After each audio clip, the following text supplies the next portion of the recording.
"You owe us," my mom declared when I refused to pay their mortgage. "I'm done being the family ATM for 20 years. The next day, Mom called in a panic. The day I finally stood up for myself started like any other family gathering. My kids were excited to see their grandparents. I wasn't. My stomach knotted as I pulled into my parents' driveway, the familiar sense of dread washing over me. Their modest two-story house looked the same as always, well kept on the outside, toxic on the inside. My daughter Emma clutched her homemade card for Grandma. My son Tyler carried the dessert we'd brought. Their innocent excitement made what happened next even more painful. We rang the doorbell. Mom answered, her smile fading when she saw the kids. "Stan, we weren't expecting the children." I blinked. "I told you I was bringing them. We discussed this last week." She glanced over her shoulder, lowering her voice. "We only set the table for adults and Lauren's kids. There's not enough room." My heart dropped. Not for me, I was used to this treatment, but for my children. They were old enough now to notice the difference in how they were treated compared to my sister's kids. "You're saying my children can't join a family dinner, but Lauren's can." Mom sighed like I was being difficult. "Lauren's kids are already here. We can't just add 2 more plates." Tyler looked up at me, confusion in his eyes. "Dad, what's wrong?" I placed my hand on his shoulder, steadying myself as much as him. "Nothing, buddy. There's been a misunderstanding." Mom tried to usher me in alone. "The kids can wait in the living room while we eat. I'll make them plates after." After, always after. My kids always came after Lauren's in every way that mattered to my parents. I spotted my father at the dining table, Lauren beside him, her 3 children seated at what had always been the main table. A small card table was shoved in the corner, presumably where my kids would be exiled. 20 years of being the family afterthought crystallized in that moment. 20 years of loans to my parents that were never repaid. 20 years of being good enough to help with their mortgage, but not good enough for my children to have a seat at their table. I made a decision. "We're leaving." Mom grabbed my arm. "Don't be dramatic, Stanley." "I'm not being dramatic, I'm being a father." I kept my voice low but firm. "And starting today, I'm no longer paying your mortgage." The room went silent. My father's fork froze halfway to his mouth. "What did you say?" His voice had that dangerous edge I remembered from childhood. "You heard me. I'm done. Find someone else to pay your bills while you treat their children like second-class family members." Lauren scoffed. "Are you seriously threatening Mom and Dad over seating arrangements?" I looked at my sister, always the favorite, always protected, always excused. "This isn't about seating arrangements. This is about years of being used as a financial safety net while being treated like an unwelcome guest." My father stood up, his face reddening. "After everything we've done for you, what exactly have you done for me? Besides, take my money and treat my children like they don't matter." The truth hung in the air between us. They had done nothing, they had given nothing, they had only taken. I turned to my children. "Let's go, guys, we're getting pizza." As we walked out, I heard my mother's panicked whispers to my father. They weren't concerned about losing me. They were concerned about losing my money. The next week passed in blessed silence. No calls from my parents, though Lauren sent several texts alternating between guilt trips and insults. I blocked her number. Then came the frantic call from Mom. "Lauren's been fired. They're accusing her of stealing from the company. You have to help us." I almost laughed at the predictability. Of course they were calling now. Not to apologize, but because they needed something. "That's unfortunate, but it's Lauren's problem to solve. She was framed, and now your father and I can't make the mortgage payment this month. Lauren was helping us." The pieces clicked together. My parents had been counting on Lauren's income along with mine. They'd put all their eggs in 2 baskets, and now 1 basket was gone. "I thought Lauren had a high-paying marketing job. Weren't you just bragging about her promotion last month?" Mom's voice turned desperate. "She's been having some difficulties, financial difficulties. She needed to borrow against her salary, but that's not important right now. We need $3,000 for the mortgage by Friday." "No," the silence on the other end was deafening. "What do you mean, no?" "I mean, no, I'm not giving you money, not anymore. But your father and I will lose the house. Then you'll lose the house." I hung up, my hands trembling. Years of therapy had prepared me for this moment, but it still felt surreal to finally draw the line. 3 days later, Dad had chest pains. Mom called me instead of 911. Your father's clutching his chest. What should I do? I already had my keys in hand, rushing toward my car. Despite everything, I couldn't ignore a medical emergency. Call an ambulance, Mom, right now. But the ambulance costs money. Can't you just come over and drive him? For a moment, I couldn't speak. Even now, with Dad potentially having a heart attack, their first concern was financial. Call 911, Mom. Now, I'll meet you at the hospital. At the hospital, Dad was diagnosed with severe anxiety and elevated blood pressure, not a heart attack. The doctor prescribed medication and recommended stress reduction. As I paid the emergency room bill, Mom hovered beside me. The mortgage is due tomorrow, Stanley. I stared at her in disbelief. Her husband had just had a health scare, and all she could think about was money. Did you hear what the doctor said about reducing stress? Maybe worrying less about money would help. How can we not worry about money when you've abandoned us? We're your parents. I looked at her, really looked at her. This small woman who had given birth to me but never truly supported me, who had always seen me as a resource rather than a son. You're right, you are my parents, and parents are supposed to love their children equally. They're supposed to care about their grandchildren equally. They're supposed to build their children up, not tear them down to build up their favorite. She blinked rapidly, tears forming, not from remorse, I realized, but from the realization that her financial well was running dry. We've always loved you, Stanley. No, you've always used me. There's a difference. I handed her the hospital discharge papers and walked out. The next week, their mortgage went unpaid. The week after that, they received their first warning letter from the bank. My younger brother, Jake, called to tell me Mom was in a panic. She's blaming you for everything, he said. Says you abandoned the family when they needed you most. Jake had always seen through our parents' favoritism. As the youngest, he'd been ignored rather than used, somehow both better and worse than my experience. Are you okay there? I asked him. He sighed.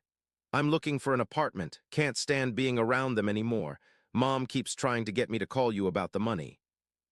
Don't let them drag you into this. I won't, but Stan, there's something you should know. That money you've been sending for the mortgage, a lot of it went to Lauren. My hand tightened around the phone. What do you mean? Lauren's been in financial trouble for years. Gambling. She'd lose everything, then come crying to Mom and Dad. They'd give her your mortgage money, then guilt you into sending more. The betrayal cut deep, even though I should have expected it. They hadn't just favored Lauren, they'd actively stolen from me to support her. Thanks for telling me, Jake, and if you need a place to stay while you look for an apartment, my door is open. 2 days later, my mother appeared on my doorstep. Her eyes were red-rimmed, her usually immaculate hair disheveled. We're going to lose the house, Stanley. Is that what you want, to see your parents homeless? I leaned against the doorframe, keeping the door half closed. What I wanted was to be treated like I mattered. What I wanted was for my children to be valued as much as Lauren's. This isn't about childhood jealousy. This is about our home. No, this is about consequences. For years, you've taken my money while treating me like an outsider. You've stolen from me to give to Lauren. You've rejected my children while embracing hers. Her face contorted with anger. We raised you, fed you, clothed you, you owe us. And there it was, the core belief that had poisoned our relationship from the beginning, that I owed them for doing the basic duties of parenthood. I don't owe you anything, not anymore. I closed the door on her shocked face. Through the window, I watched her pound on the door, her mouth forming words I couldn't hear. Then she left, and a weight lifted from my shoulders. That night, Jake called in tears. They'd kicked him out for refusing to beg me for money. They said if I wasn't going to help the family, I wasn't welcome. I didn't hesitate. Come stay with me for as long as you need. With Jake's arrival, a new chapter began. 2 brothers, healing from the same wounds, building a healthier version of family. The decision to cut ties with my parents didn't happen overnight. It was the culmination of a lifetime of small injuries, invisible cuts that never properly healed. I remember as a child watching Lauren open mountains of Christmas presents while I received practical items, clothes for school, notebooks, things I needed rather than wanted. At the time, I told myself it made sense. I was the responsible one. Lauren was the baby of the family. I didn't realize then that responsible was just their code for useful. My father had always struggled financially. A series of failed business ventures had left the family teetering on the edge of bankruptcy more times than I could count. Each time, he'd rally with a new scheme, a new sure thing that would solve all our problems. The pattern started when I got my first job at 16. Dad needed money to keep the electricity on. Just a small loan, he'd said. He never paid it back. By the time I graduated college, I was sending home a third of each paycheck, money for bills, for car repairs, for Lauren's college tuition when she decided halfway through that she wanted to switch majors for the third time. I did it because that's what family was supposed to do, support each other, help each other. But in my family, the support only flowed in one direction. Over the next few months, my parents continued their desperate attempts to regain their financial lifeline. They sent relatives to plead their case. They showed up at my workplace. They even tried using Lauren's children as emotional leverage. The worst was when they sent my uncle, Dad's older brother, to talk some sense into me. My uncle had always been kind to me growing up, one of the few adults who seemed to actually see me.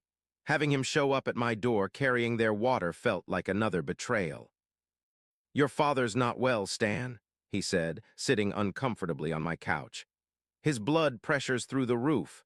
Your mother's talking about taking a second job to make ends meet." "They have options," I replied.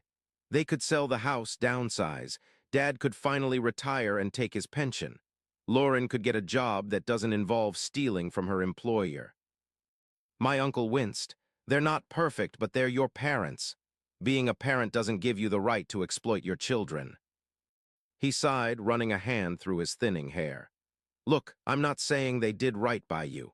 Hell, I've been telling your father for years that he leans on you too hard, but cutting them off completely? That's harsh, don't you think?" I thought about the card table where my children would have been exiled.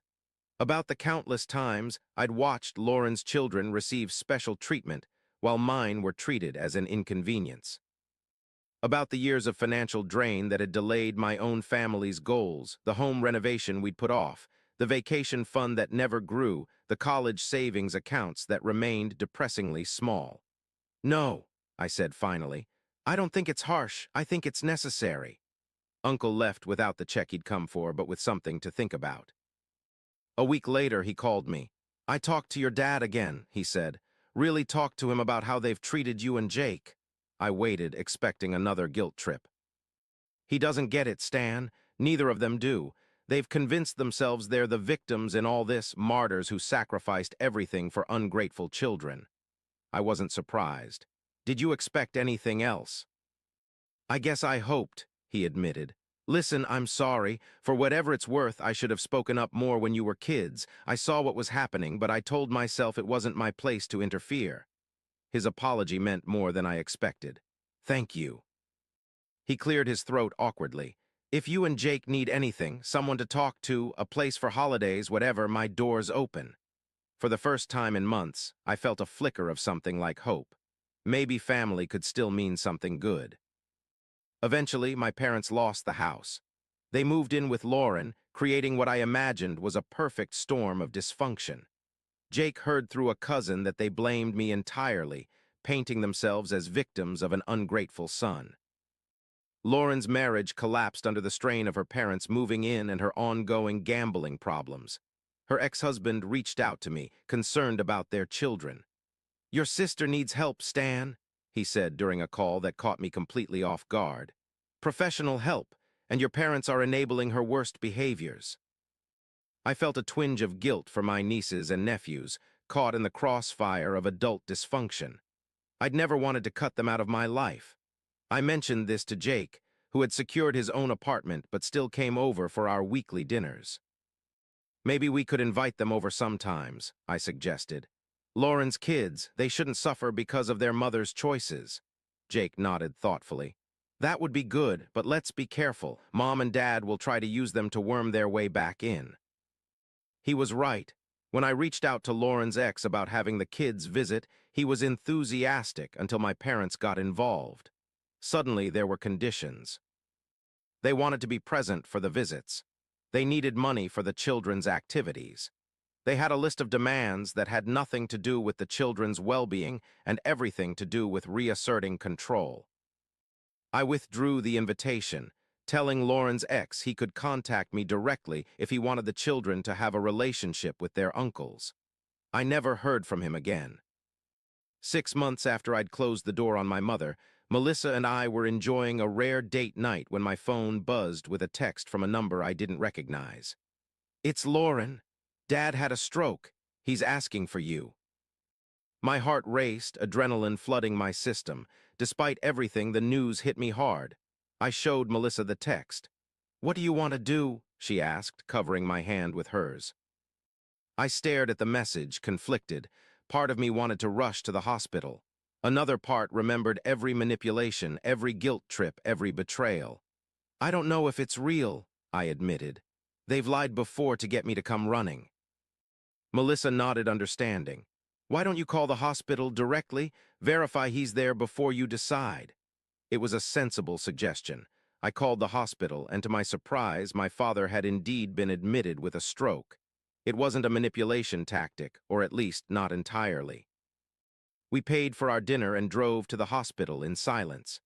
Melissa squeezed my hand as we walked through the automatic doors, her presence a silent reassurance. Whatever happened, I wasn't alone.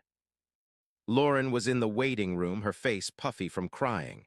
My mother sat beside her, looking older than I remembered. Jake was notably absent. They hadn't bothered to call him. Lauren spotted me first. "Oh, thank God you came. He's been asking for you." Mom stood, taking a hesitant step toward me. "Stanley," I raised a hand, stopping her. "I'm here for Dad, that's all." A nurse led me to his room. Dad lay in the hospital bed, diminished somehow.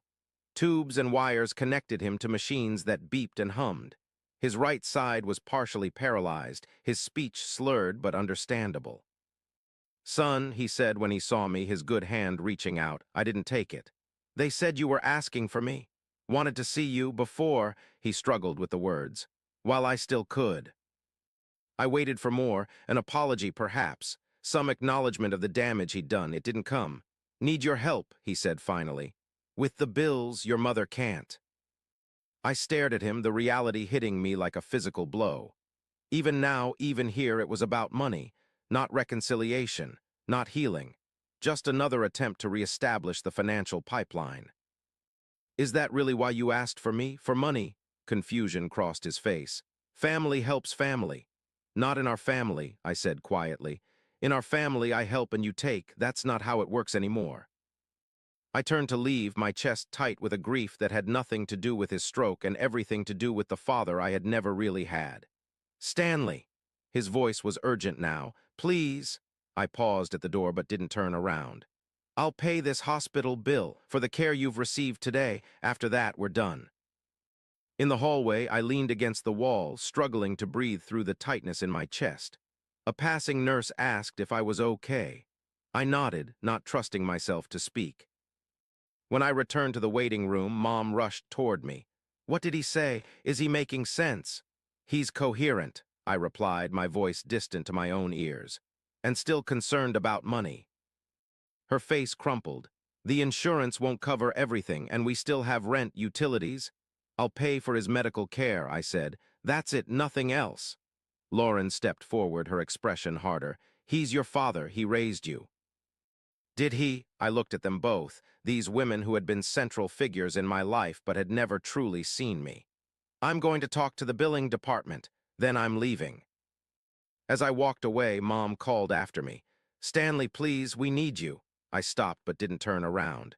"No, you don't need me. You need my money. There's a difference." Melissa was waiting by the elevator, concerned in her eyes. I told her what had happened as we rode down to the billing department. She listened without interrupting, her hand a steady presence on my back. "You're doing the right thing," she said when I finished. "Paying for his medical care is compassionate. Setting boundaries is healthy." I nodded, grateful for her clarity when my own thoughts were so turbulent. A week later, Jake and I visited Dad together. He'd been moved to a rehabilitation facility where he'd stay until he regained enough function to manage at home. Jake had been hesitant to come, but I thought it important that we both get closure. Dad seemed genuinely happy to see Jake, reaching for him with his good hand. "My boy," he said, his speech still slurred but clearer than before. Jake remained stiff, uncomfortable. "How are you feeling, Dad?" "Better now that you're here." Dad's gaze shifted between us. "Both of you, my sons." I sat in the chair beside his bed. "We came to talk, Dad, about the future." His expression turned wary. "What about it?" "I've arranged to pay for your care here," I said, "and I've set up an account for your outpatient therapy after you're discharged." Relief flooded his face, quickly replaced by confusion when I continued. "But that's all. There won't be any more money for you or for Mom. Not for the rent, not for Lauren, not for anything else. Jake and I are done being your financial backup plan." Dad's face hardened, the familiar anger returning even through his partial paralysis. "After everything we've done for you?" "That's just it, Dad," Jake interrupted. "What have you done for us, really?" Dad stared at him, genuinely confused. "We raised you, fed you, put a roof over your head." "That's the bare minimum," I said quietly. "That's what parents are supposed to do. You ungrateful." I stood up, cutting him off. "We didn't come for an argument. We came to make sure you understood the new reality. You're our father and we don't want you to suffer, but we're not your bank anymore." As we left, Dad called after us, his voice breaking. "You can't just abandon family." Jake stopped, turning back. "That's the thing, Dad. You abandoned us long ago. You just never realized it because we kept paying the bills." In the car, Jake was quiet, staring out the window. "Do you think they'll ever understand?" I shook my head. "No, people like them don't change, they just find new victims." "So what now for us, I mean?" I thought about Melissa, about my children, about the peace we'd found since cutting ties with my parents. Now we build something better, a real family based on love instead of obligation. Jake nodded slowly. "I'd like that." Some people ask if I miss my parents. I don't. I miss the idea of parents, loving, supportive people who want the best for you. I never actually had that. What I have now is peace. What I have now is a home where all children are equally welcome at the table. What I have now is the knowledge that I broke the cycle, and my children will never know what it feels like to be valued only for what they can provide. Sometimes family isn't who raised you. Sometimes it's who you choose to keep in your life after growing up and recognizing your worth. I chose myself. I chose my children. I choose truth over obligation. And I've never once regretted that choice.